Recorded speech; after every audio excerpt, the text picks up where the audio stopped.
Kenapa nak bagi kat Selasa? Kenapa? Kami yang meniaga goreng pisang ni tak dapat. Saya dah terlibat dengan dikawal kat anak ni 30 tahun yang lalu. Sampai sekarang 2025 masih ada lagi yang bayar RM400. Betul. Pengusaha yang ada kat Malaysia ni bukanlah semua. Sebahagiannya masih lagi mengamalkan belas kasihan. Saya cakap dengan diorang, buat apa kita nak jadi pegawai kebajikan?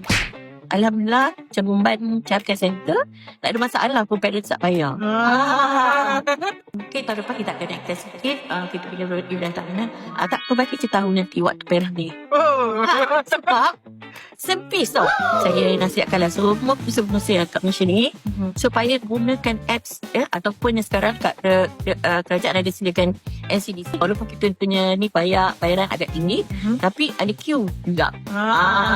Kita tak ada isu pun cikgu lari. Sebab kita bayar gaji minimum dan kita baru je tadi belikan refreshment untuk staff. Kadang-kadang benda-benda macam tu lah. Ya, menyebabkan staff kita jadi penat. Lepas tu jadi stres. Dan akhirnya anak-anak yang ada kat atas yang kena masa.